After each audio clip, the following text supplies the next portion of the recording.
Diego. Sí, creo que ya estamos, ¿eh? Ya. Hola, amigos. Buenas tardes, amigas y amigos. Es un gusto nuevamente estar con ustedes en esta sesión de las conversaciones insensatas. Recuerden que es insensato porque es lo no dicho, es el lenguaje silenciado y justamente hoy vamos a hablar de las filósofas que a lo largo de la historia del pensamiento occidental han quedado silenciadas en sus saberes, en sus presencias y en sus contribuciones al conocimiento universal. Hola, Diego, buenas tardes. ¿Cómo estás? Hola, Elisa, muy buenas tardes. Estoy muy bien, gracias. Con mucho gusto, mucho placer de que me hayas invitado aquí a tu transmisión, que podamos platicar además de este tema tan interesante por una parte y como bien dices, silenciado, ¿no? Porque hoy se da por hecho que hay una participación de las mujeres en la filosofía, ¿no? Pero no necesariamente. Siempre ha sido así. Sí, efectivamente.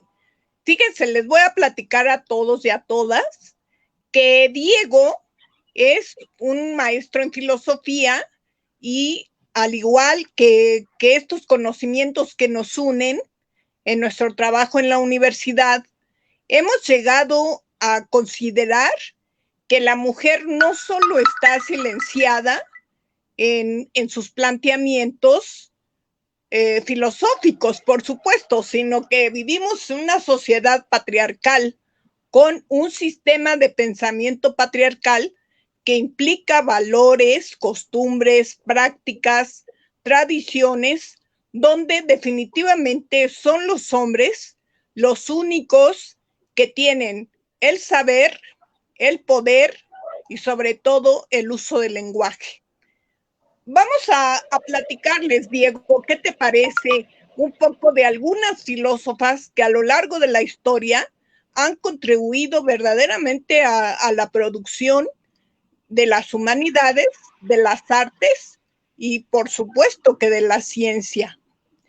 Quisiera contarles un poco de algunas filósofas en la historia de la antigüedad, como Diotima que fue la mujer que vino de Mantinea, de un lugar muy lejano a Grecia, pero fue la maestra de Sócrates. ¿En qué fue su maestra? En la filosofía amatoria. Es muy interesante escuchar esto porque la filosofía amatoria parecería antagónica a la filosofía racionalista del siglo XVIII y XIX. Sin embargo, Diotima es verdaderamente la que genera el método de la mayéutica, de la pregunta y la respuesta, que aprende Sócrates y que después escribe Platón acerca de esta historia de Sócrates. Pero Diotima es una filósofa fundamental para comprender la pregunta, la respuesta y sobre todo los planteamientos acerca del amor. ¿Cómo ves tú, Diego? ¿Qué otra filósofa nos puedes contar? Mira, ahora que me propusiste esta oportunidad de estar en tu transmisión, y entonces me puse a pensar un poco y a tratar de investigar un poco, porque en realidad me di cuenta de que efectivamente eran muy pocas las mujeres filósofas que yo conocía. Al menos, digo, hay como un grupo de mujeres filósofas con las que uno está más o menos familiarizado, pero me di cuenta entonces de que hay muy poquitas, bueno, más bien de que yo conocía muy poquitas, y entonces pensé, no puede ser que la filosofía haya reconocido tan escasamente el papel de las mujeres, ¿no? Entonces me puse a investigarle un poco, bueno, y de entrada me encontré con una frase de Umberto Eco, ¿no? Más bien con un comentario que hizo Umberto Eco a este libro de Historia de las Mujeres Filósofas, ¿no? En el que dice Bueno, efectivamente, han existido mujeres filósofas. El asunto es que los hombres filósofos terminaron olvidando, ocultando su pensamiento, pero apropiándose de sus ideas, ¿no? Y es un poco, me vino esto a la mente ahora que mencionabas este dato sobre Diotima y la relación que tuvo con Sócrates, ¿no? Que efectivamente todo mundo recuerda como el inventor de la mayéutica a Sócrates, no solo como el inventor, sino como el que además explotó de manera más, digamos, útil para la propia filosofía ese método. Sin embargo, no era suyo. E independientemente de que él mismo, o bueno, más bien Platón, en los diálogos lo reconozca o no, más o menos lo plantea o no, en realidad para el mundo de la filosofía construido por hombres, pues es Sócrates el que inventó y desarrolló el método. Sin embargo, pues tendríamos que darle ese lugar que estás justamente mencionando a Diotima. Entonces, yo me puse a ver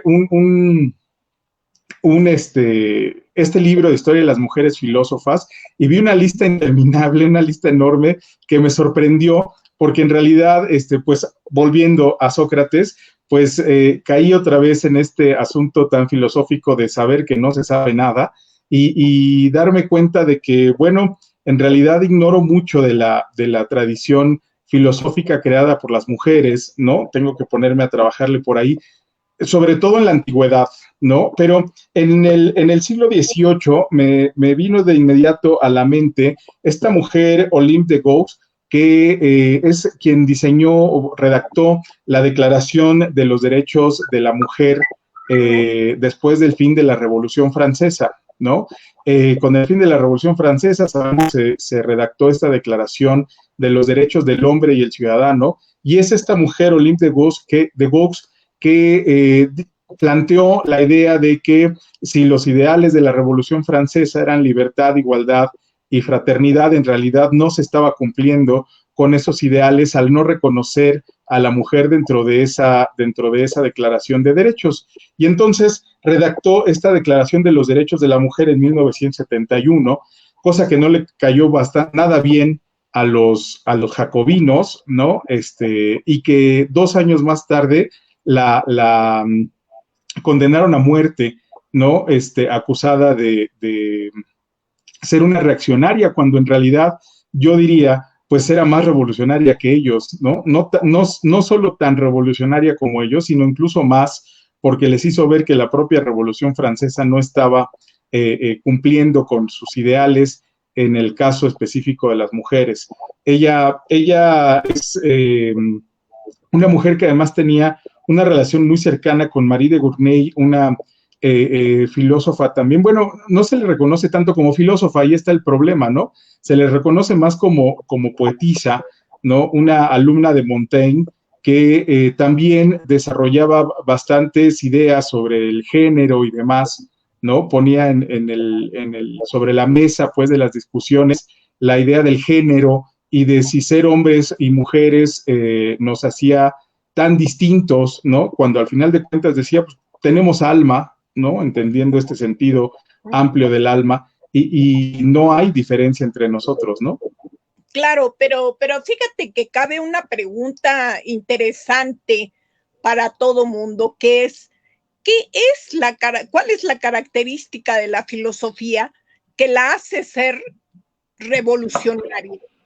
Quien estudia filosofía tiene un compromiso de transformación y como recuperemos la palabra praxis del marxismo, que quiere decir práctica de transformación, práctica creativa y práctica transformadora.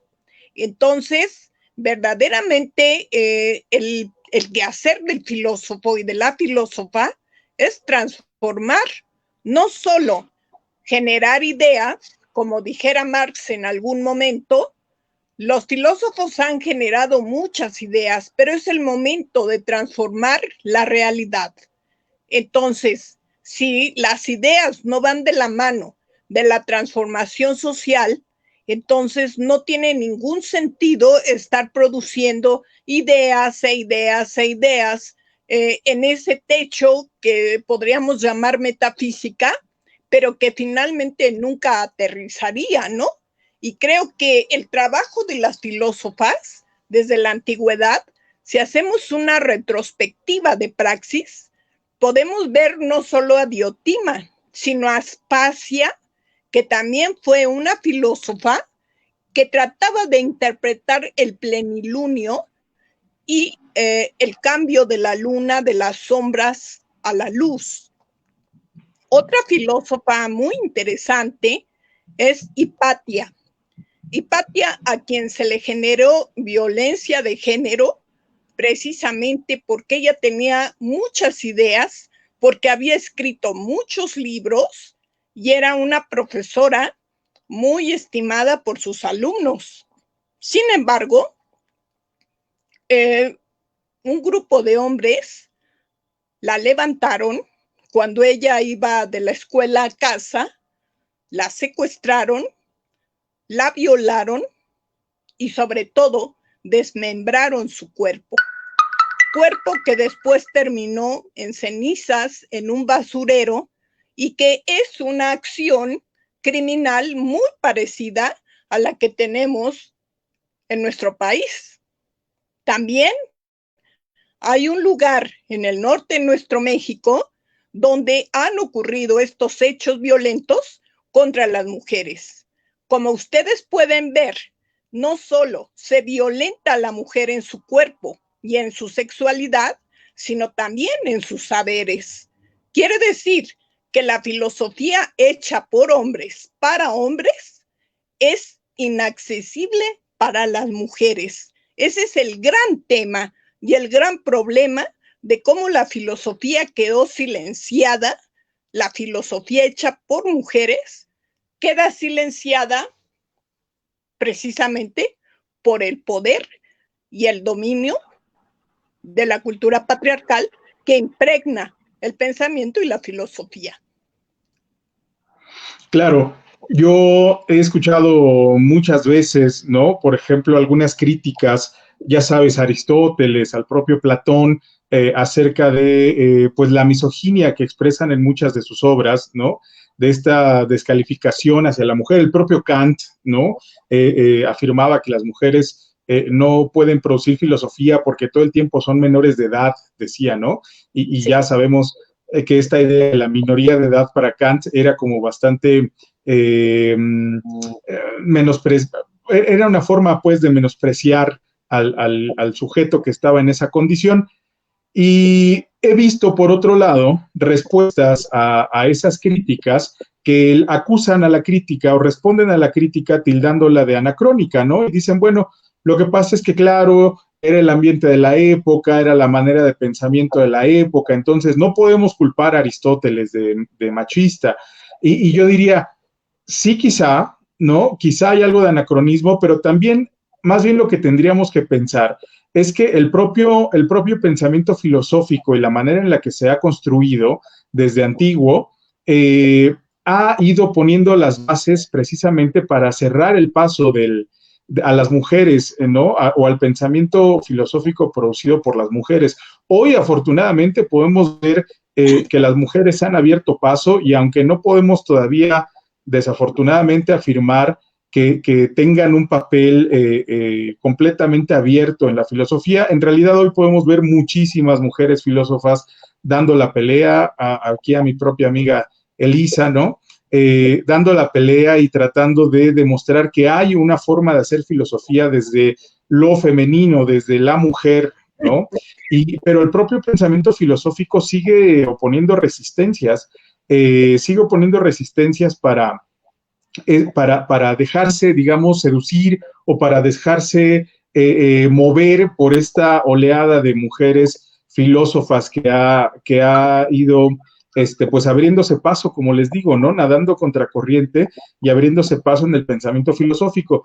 De tal manera que yo pensaba, sí, podemos afirmar que hay un pensamiento patriarcal y que hay un dominio del patriarcado, que es la principal causa o la manera en la que se puede explicar de manera esencial este fenómeno del ocultamiento del pensamiento de la mujer, pero por otro lado pensaba, ¿no será que esa misma respuesta se queda corta frente a la dimensión del problema? Es decir, no tendríamos que ir pensando en una especie de refundación o refundamentación del pensamiento filosófico que nos permita irle quitando, irle arrancando ese tufo ya hoy rancio a machismo, ¿no? Digo rancio no porque ya haya quedado atrás, sino porque va contra el propio carácter de la misma filosofía, ¿no? Claro.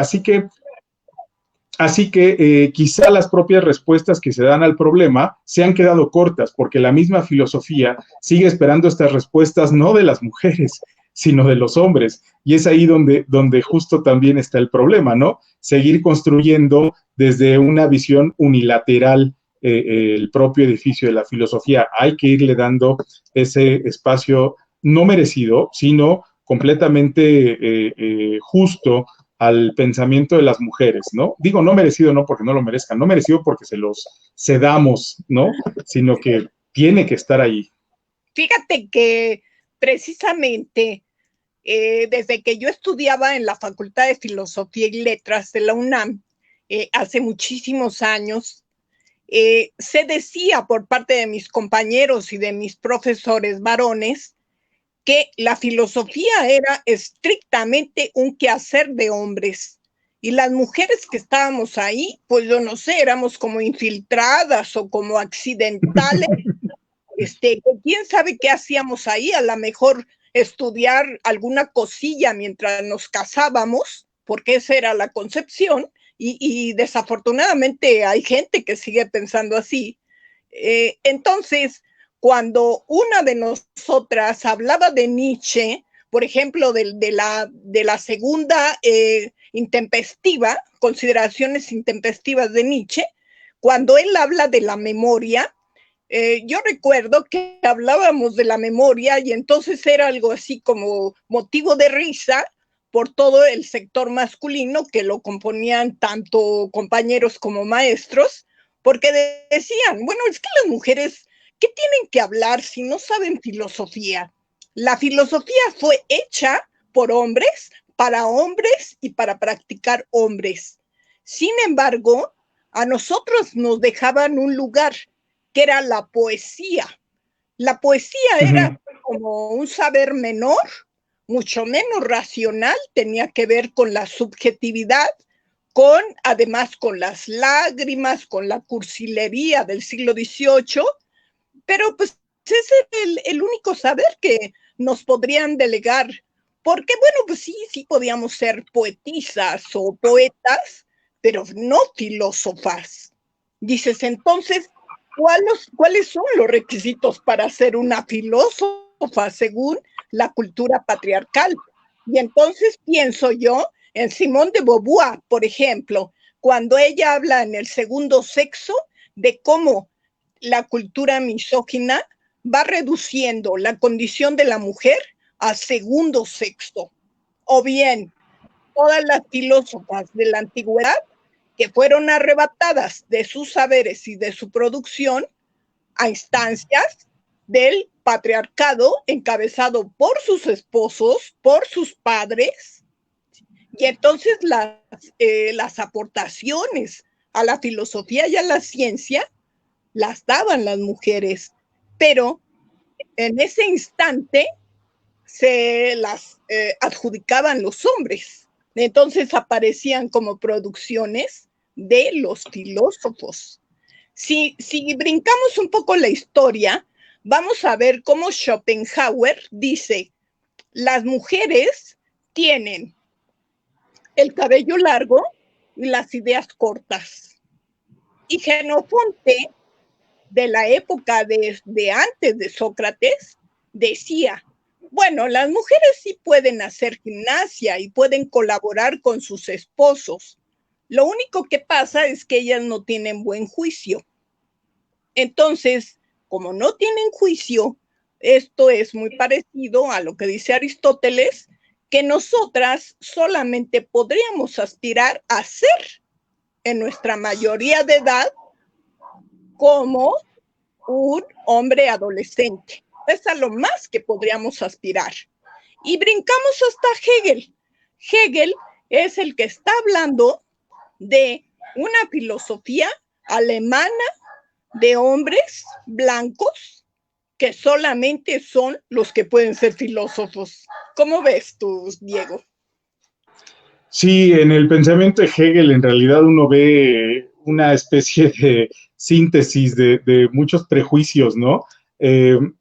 Por una parte uno puede encontrar ideas maravillosas, pero por otra parte uno va encontrando este tipo de prejuicios en contra, por ejemplo, de las mujeres, como ahora comentamos, en contra, por ejemplo, del propio continente americano, ¿no?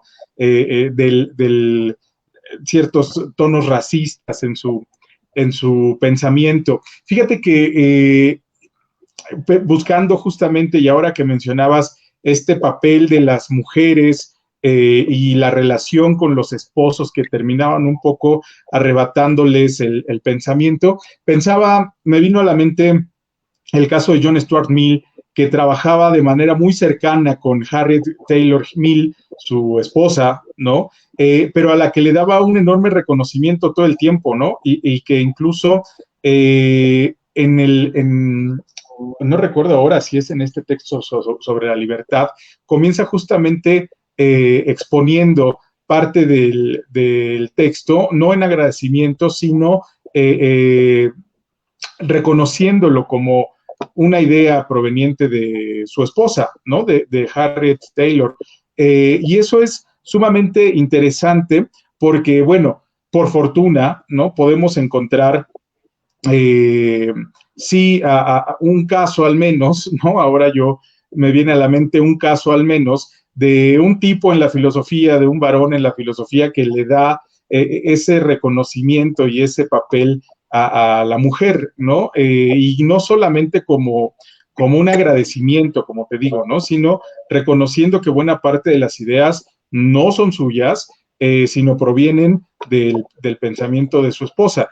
Ahí la pregunta sería, bueno, ¿por qué no publicó el libro su esposa? ¿No? Ahí Claro. es donde sí volvemos otra vez a las limitaciones culturales, sociales de las épocas, ¿no? Quiero pensar, estoy hablando un poco especulando, quiero pensar que la época pues no le permitía a una mujer tan fácilmente publicar un libro de filosofía como sí a John Stuart Mill, ¿no? Siendo un hombre, pero es precisamente ahí donde volvemos al tema que nos ocupa, ¿no? Al final de cuentas, reconocido o no, el papel de la mujer termina siendo ocultado, ¿no? Y a Sí. mí, hace un momento que te mencionaba esta idea del por qué, ¿no? Esta pregunta acerca que sí es, pues, el patriarcado la causa principal, pero ¿qué explica esas actitudes? A mí, en muchos sentidos, me da la impresión de que la potencia del pensamiento de las mujeres apabulla al pensamiento masculino, ¿no? Es decir, pues a los hombres siempre nos termina costando trabajo reconocer esa potencia del pensamiento femenino, ¿no? En buena parte quizá por la misoginia ahí arraigada en cada uno de nosotros, que deberíamos tratar de quitarnos todos los días, no sé, puede haber mil causas, ¿no? Pero hay una suerte de temor, yo noto una suerte de temor a esta potencia que tiene el pensamiento de las mujeres y que termina apabullando al pensamiento de los hombres, si es que podemos hacer una diferencia, y que no les permite aceptar que al final de cuentas hablamos de un pensamiento humano, ¿no? Que tendríamos que hablar de humanidad o de pensamiento humano en términos generales, reconociendo que dentro de ese pensamiento humano está el de las mujeres y dejando de pensar que el pensamiento humano pues es solo el de los varones, ¿no? Ahora, fíjate que explica esta filósofa Dacier, que empieza a compilar toda la historia de la filosofía femenina en el siglo XVIII. Ella dice que hay un método muy interesante en el trabajo filosófico en las mujeres, que es la charla, el lenguaje pues coloquial, podríamos decir, como la plática en los salones, lo cual era muy frecuente en el siglo XVIII, que la gente se reuniera en salones, como hoy en cafés. Entonces, lo que ella dice es, el método consistía en la plática, en la charla. ¿Y de qué se hablaba? De los afectos, del amor, de los grandes problemas internacionales, pero también desde el lugar de cómo los... Entonces, a mí me parece que esto funda mucho un poco lo que estabas comentando acerca de cómo hacemos filosofía las mujeres, porque los hombres lo hacen desde la pura razón, así como Hegel lo planteaba y así como Schopenhauer criticaba. Definitivamente la producción de filosofía de los hombres es desde la racionalidad absoluta. En cambio, las mujeres partimos desde el lenguaje, desde la plática, ¿no?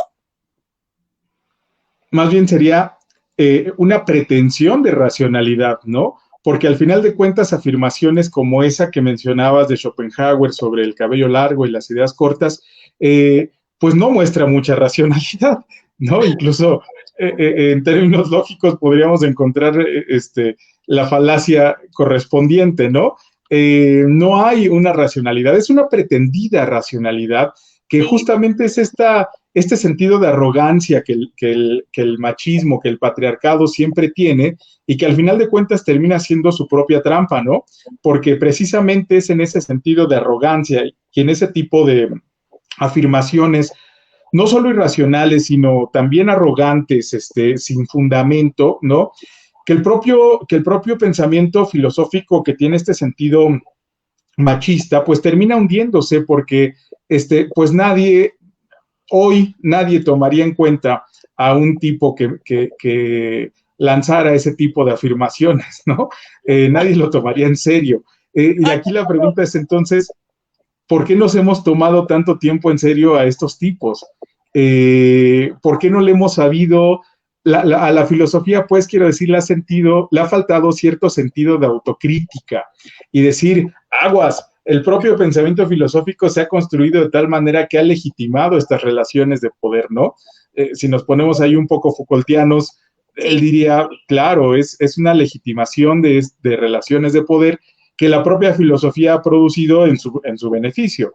Entonces ahí le ha faltado mucho a la filosofía un sentido de autocrítica, ¿no? De dejar de pensar que este tipo de afirmaciones dadas por estos sujetos, independientemente de que sean grandes nombres de la filosofía, pues le restan racionalidad a su pensamiento, ¿no? Sí, porque... sí, pero fíjate que aún, a pesar de que suena algo absurdo, tener ideas cortas y cabellos largos es algo que queda impregnado simbólicamente en el lenguaje patriarcal.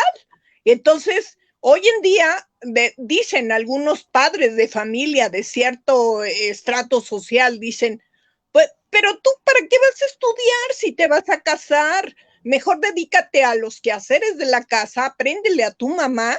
Tú no das para una carrera, mijita, o estudia algo corto, no sé, algo que no te complique, porque pues tú tienes que ser feliz, estate en tu casita, no te compliques con grandes libros, ¿no? Entonces, hay una minusvalía a la mujer, una forma de infravalorarla, porque sencillamente es como decía Genofonte, pues es que no tienen juicio. Claro. Pues es que no tienen suficiente materia gris, menos para estudiar filosofía. ¿Cómo va a ser que una mujer estudie filosofía? Y entonces... ¿Alguna vez? Sí, entonces dices, entonces, ¿qué quiere decir eso de racionalidad? Pues resulta que, como tú bien lo comentas, es un lastre que venimos jalando desde el siglo XIX y que funda justamente ahí el pensamiento científico con Comte, pero de algún modo heredado por Hegel, de tal suerte que solamente lo racional es real, ¿no? ¿Te acuerdas de esa frase? Claro, sí. Fíjate que ahora que mencionabas esta Ajá, idea del papel de la mujer en la propia universidad, ¿no? No solamente es en el ámbito de la filosofía, ¿no? Yo recuerdo alguna vez, no tiene mucho tiempo además, que estaba trabajando en una escuela de nivel medio superior y que entonces un colega profesor felicitaba a una de las chavitas alumnas porque ella le decía emocionada que la habían aceptado en la universidad a la que quería entrar en la carrera de administración, ¿no? Y este tipo le decía, oye, qué bien que vas a estudiar administración, es una carrera muy adecuada para mujeres, ¿no? sí, Porque me da gusto que hayas elegido esa, porque me habías dicho que querías estudiar ingeniería y no, las ingenierías no son para mujeres. Y era un profesor, ¿no? sí, Era un profesor de matemáticas, no voy a decir de qué escuela para no quemar a la banda, pero era un profesor de matemáticas que le decía a su alumna, qué bueno que estás estudiando, que te aceptaron administración y qué bueno que no elegiste ingeniería, porque eso es como para mentes superdotadas y una mujer, pues cómo, ¿no? Entonces, claro, es esto que mencionas. Hay una cierta, un arraigo, pues, de estas ideas, tanto en el sentido común como en el pensamiento filosófico. Lo raro aquí, no lo raro, más bien lo que tiene que criticarse, como te decía, pues es que el pensamiento filosófico caiga en este tipo de afirmaciones, ¿no? Porque al final de cuentas va en contra de todo el espíritu del pensamiento filosófico hacer este tipo de distinciones y este tipo de desprecios, ¿no? De menosprecios más bien.